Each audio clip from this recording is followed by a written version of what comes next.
O estilo de interpretar de acordo com ensinamentos externos é uma perda de tempo, pois não é nada mais que um testemunho à genuinidade de um sobre o outro. E um ensinamento externo não necessita de testemunho, pois a providência preparou 5 sentidos para testemunhá-lo, e na Cabalá, independentemente, deve-se compreender o argumento antes de trazer testemunho ao argumento. Estilo de interpretação baseado em ensinamentos seculares. Esta é a fonte do erro do Baal Shem Tov. Ele interpretou o Guia dos Perplexos de acordo com a sabedoria da Cabalá, e ele não sabia, ou fez de conta não saber, que a sabedoria da medicina, ou qualquer outra sabedoria, podia ser interpretada de acordo com a sabedoria da Cabalá não menos que a sabedoria da filosofia. Isto é assim, pois todos os ensinamentos estão incluídos nela e foram impressos por seu selo. É claro, o Guia dos Perplexos não se referia a nada do que Baal Shem Tov interpretou, e ele não viu como, no Sefer Yetzirah livro da formação, ele interpretou a Cabalá de acordo com a filosofia. Eu já provei que tal estilo de comentários é um desperdício de tempo, dado que os ensinamentos externos não precisam de testemunho, pois é inútil trazer testemunho à veracidade da sabedoria da Cabalá antes que suas palavras sejam interpretadas. É como um acusador que traz testemunhas para verificar suas palavras antes que ele tenha explicado seus argumentos, exceto os livros que lidam com o trabalho de Deus, dado que a sabedoria de servir Deus verdadeiramente precisa de testemunhas à sua veracidade e sucesso, e nós devemos ser assistidos pela sabedoria da verdade. Contudo, todas as composições deste estilo não são um desperdício. Depois de cuidadosamente entendermos a sabedoria em si mesma, seremos capazes de receber muita assistência de analogias, como todos os ensinamentos estão incluídos nela, assim como as maneiras pelas quais as buscar. 52. Segredo para atingir a sabedoria. Estas são as 3 ordens na sabedoria da verdade. 1. A originalidade na sabedoria. Ela não requer assistência humana, pois ela é inteiramente a dádiva de Deus, e nenhum estranho interferirá com ela. 2. A compreensão das fontes que se alcançou de cima.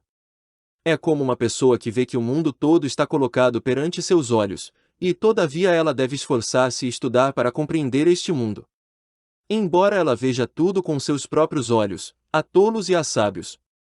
Este entendimento é chamado a sabedoria da verdade, e Ada Rishon foi o primeiro a receber uma sequência de conhecimento suficiente pelo qual compreender e maximizar com sucesso tudo o que ele viu e alcançou com seus olhos.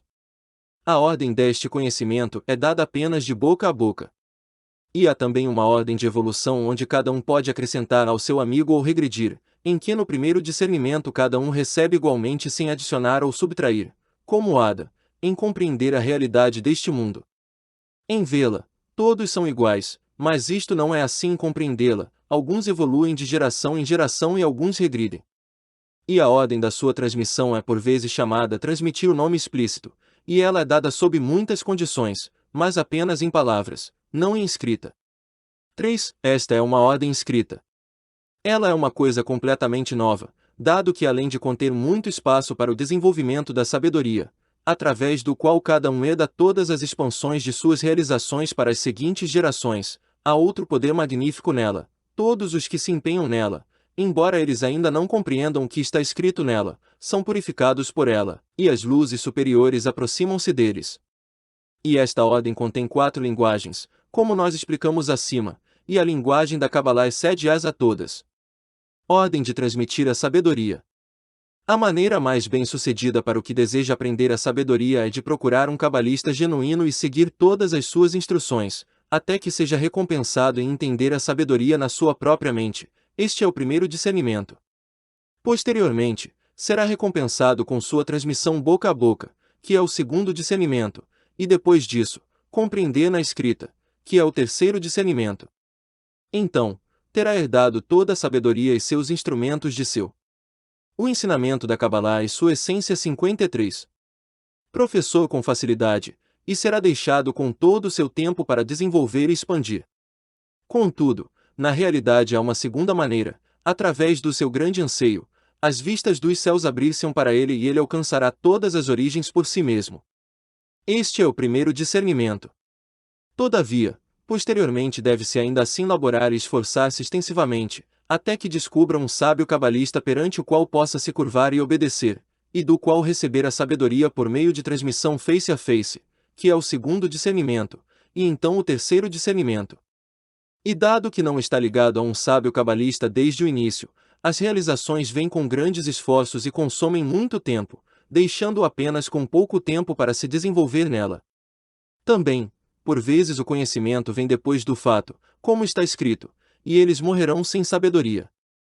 Estes são os 99% e aos quais chamamos, entraram mas não saíram. Eles são como tolos ignorantes neste mundo, que veem o mundo colocado perante eles mas não compreendem nada dele, exceto o pão nas suas bocas. Certamente, da primeira maneira, também, nem todos têm sucesso. Isto é porque a maioria, tendo alcançado, torna complacente deixa de se subjugar a si mesmos a seu professor suficientemente, pois eles não são dignos da transmissão da sabedoria. Neste caso, um sábio deve esconder a essência da sabedoria deles, e eles morrerão sem sabedoria, entrando mas não saindo. Isto é assim pois existem duras e rígidas condições em transmitir a sabedoria, que derivam de razões necessárias. Assim, muito poucos são altamente considerados o suficiente por seus professores para que eles os achem dignos desta coisa, e felizes são os recompensados. A essência da religião e seu propósito. Neste artigo eu gostaria de resolver 3 questões. A. Qual é a essência da religião? B. Se o propósito da religião é alcançado neste mundo ou no mundo vindouro. C. Se seu propósito é beneficiar o Criador ou suas criaturas. À primeira vista, qualquer um que leia minhas palavras pode não entender as 3 questões que eu coloquei como assunto deste artigo. Vá e pergunte para qualquer um, quem não sabe o que é a religião. Muito menos que a recompensa e punição sejam esperadas em sua maior parte para o mundo vindouro. Sem falar na terceira questão, já que todos sabem que ele existe para o benefício da humanidade, para nos guiar à bondade e felicidade. O que mais há para se adicionar a isso? E de fato não há nada para se adicionar a isto. Porém, já que todos sabem estas 3 coisas e todos aprendem desde a infância ao ponto onde não há nada para adicionar ou explicar sobre elas pelo resto de suas vidas, isto apenas mostra a ignorância destes assuntos elevados, especialmente já que eles são a fundação que carrega todo o peso da religião. 55. 56. O bem absoluto. Para não sobrecarregar meus leitores com longas explicações, eu baseei isto em tudo que eu escrevi nos artigos anteriores e especificamente no artigo Matan Torá, a entrega da Torá.